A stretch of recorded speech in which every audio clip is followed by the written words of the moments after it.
Morning viewers, my self doctor Pranata Saini. आज हम BEd second year के पेडागोजी ऑफ सोशल साइंस के अंतर्गत ग्राम सभा के बारे में स्टडी करेंगे।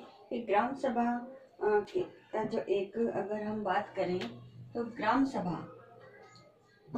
सभा यह एक पंचायती राज्य की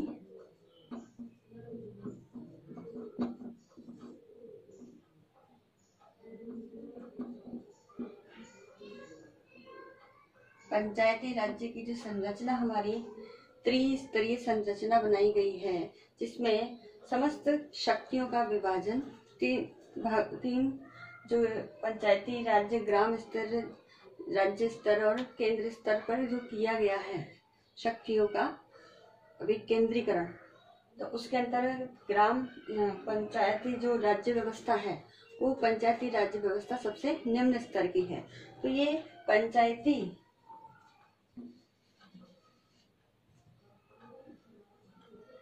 राज्य की मूल इकाई होती है। मूल इकाई होने के कारण सबसे लोअर लेवल की जो गांव के स्तर की जो सभा है वो ग्राम सभा है, और ये पंचायती राज्य की मूल इकाई कही जाती है। यह एक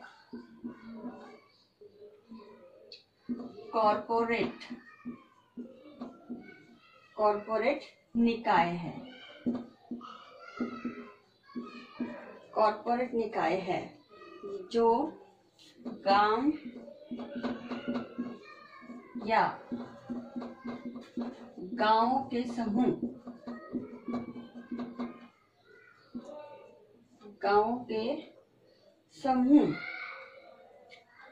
जो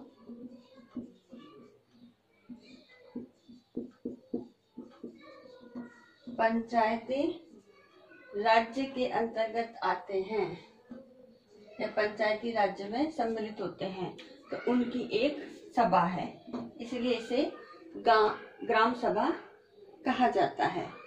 साथ ही इसमें सभी लोग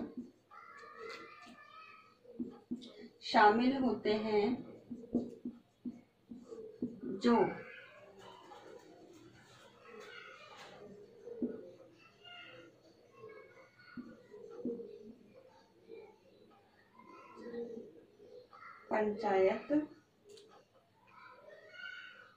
पंचायत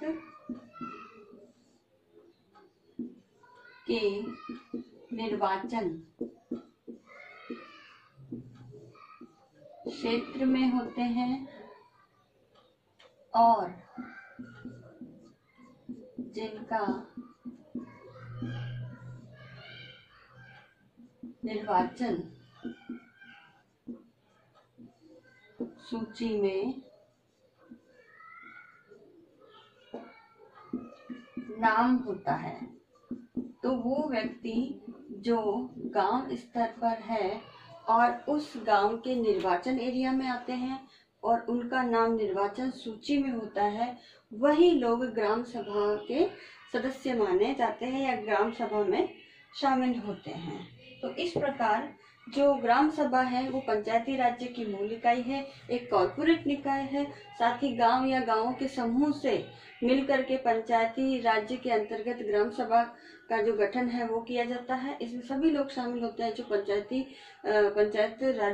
पंचायत के निर्वाचन क्षेत्र में आते हैं या उस गांव के अंदर उसकी निर्वाचन सूची में एनरोल्ड होते हैं या उनका नाम होता है।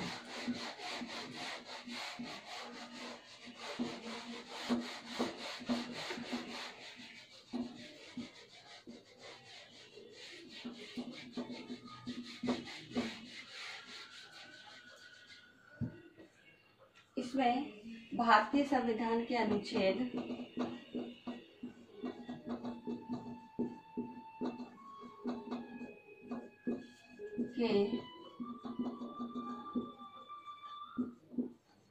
अनुच्छेद 243 बी के अनुसार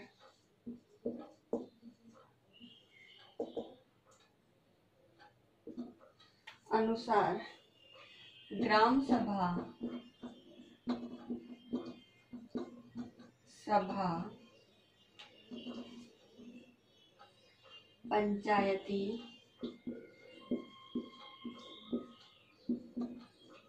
पंचायती राज्य व्यवस्था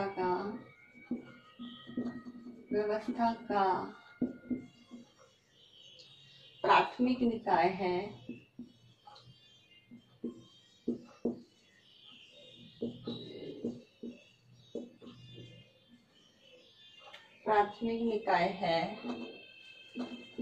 और सबसे बड़ी निकाय भी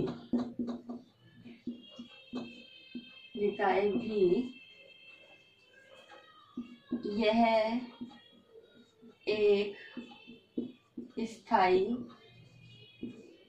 निकाय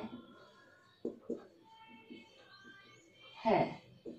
तो इस प्रकार भारतीय संविधान के अनुच्छेद 243B के अंतर्गत कहा गया है कि ग्राम सभा पंचायती राज्य व्यवस्था का एक प्राथमिक निकाय है। इसका मतलब एक प्राइमरी जो गवर्नमेंट बॉडी है वो है, और ये सबसे बड़ी निकाय भी है ग्रामीण स्तर की अगर बात करें तो। साथ ही ये एक स्थायी निकाय है। इसमें जो व्यक्ति इनरोल्ड होते हैं वो ग्राम सभा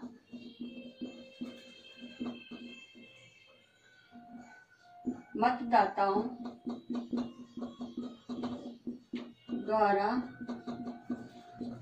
निर्मित सभा है। तो इसमें जो गांव स्तर पर जितने भी मतदाता होते हैं जो उस मतदाता सूची के अंतर्गत आते हैं, उन सभी द्वारा इस ग्राम सभा को निर्मित किया जाता है। साथ ही इस ग्राम सभा के निर्णय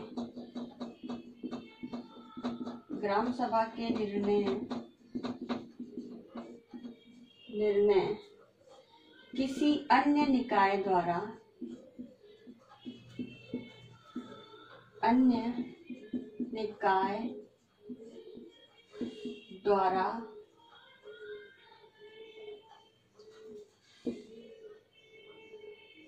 रद्द नहीं किए जा सकते हैं। यानी ग्राम सभा जो निर्णय लेती है वो निर्णय वो स्वयं ही रद्द कर सकती है या निरस्त कर सकती है। अन्य किसी निकाय के द्वारा ग्राम सभा के द्वारा जो लिए गए निर्णय है वो निरस्त नहीं किए जा सकते हैं। इसके साथ ही निर्णयों को निरस्त करने का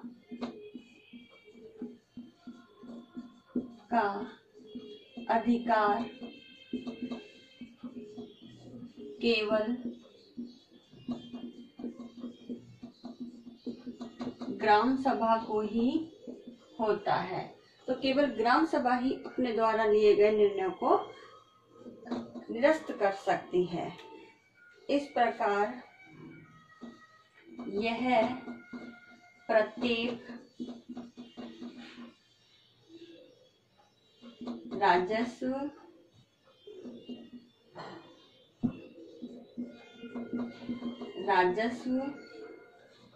ग्राम या वन ग्राम के नाम से भी इस ग्राम सभा को जाना जाता है। और यह जो गांव के वयस्क मतदाताओं से मिलकर ग्राम सभा का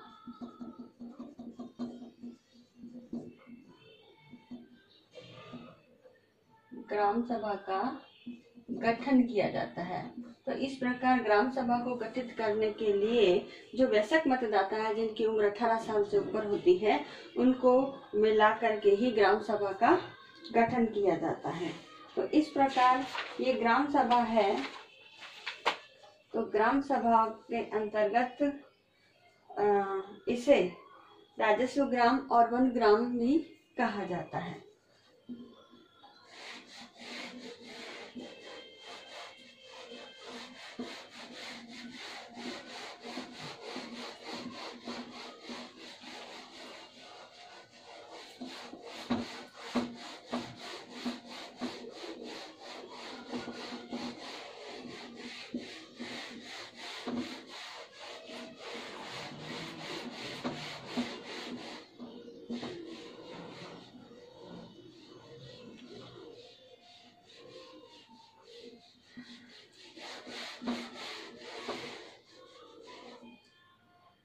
अब है ग्राम सभा के सदस्य।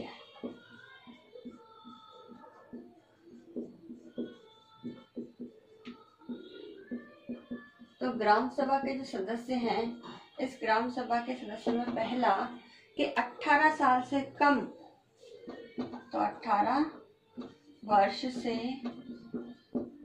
कम उम्र के व्यक्ति ग्राम सभा के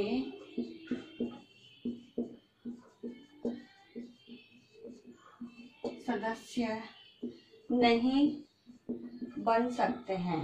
यानी जिनकी उम्र वोट देने के लायक हो वही व्यक्ति ग्राम सभा के सदस्य बन सकते हैं, जिनकी उम्र 18 वर्ष के 18 वर्ष तक की हो। फिर उसी गांव में रहने वाले, दूसरी टर्म्स कंडीशन है, उसी गांव में रहने वाले व्यक्ति ही उस ग्राम सभा के सदस्य बनते हैं। इसके अलावा दूसरे गांव में रहने वाले या आसपास के एरिया में रहने वाले व्यक्ति ग्राम सभा के सदस्य नहीं बन सकते। तीसरी बात है, जो व्यक्ति मतदाता सूची में पंजीकृत हो, यानी जिनका वोटिंग लिस्ट में नाम हो, वही व्यक्ति ग्राम सभा के सदस्य बन सकते हैं। तो इस प्रकार ग्राम सभा के सदस्य के लिए 3 टर्म्स कंडीशन होना आवश्यक है। जो व्यक्ति इन 3 कंडीशन को फॉलो करता है वही ग्राम सभा का सदस्य बन सकता है। आज का जो असाइनमेंट है, इस असाइनमेंट में आपको एक क्वेश्चन दिया जाता है कि ग्राम सभा से क्या तात्पर्य है, इसके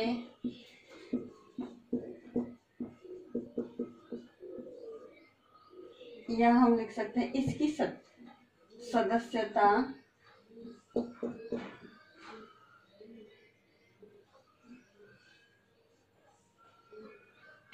की शर्तें बताइए। तो इस प्रकार आपको इस प्रश्न का उत्तर लिखना है। साथ ही इस कोरोना महामारी के दौर में आप अपने घर में रहिए, सुरक्षित रहिए, फेस पे सदा मास्क लगा के रखिए, लोगों से 2 फीट की सोशल डिस्टेंसिंग का पालन कीजिए और अपने सोशल मीडिया ग्रुप में ज़्यादा से ज़्यादा कोरोना वायरस के बचाव हेतु जो उपाय गवर्नमेंट द्वारा जारी किए जा रहे हैं समय समय पर उनके पोस्टर बना करके या अन्य किसी माध्यम से शेयर कीजिए ताकि लोग अवेयर रह सके। आई होप ये वीडियो आपके लिए यूजफुल होगा। So thank you.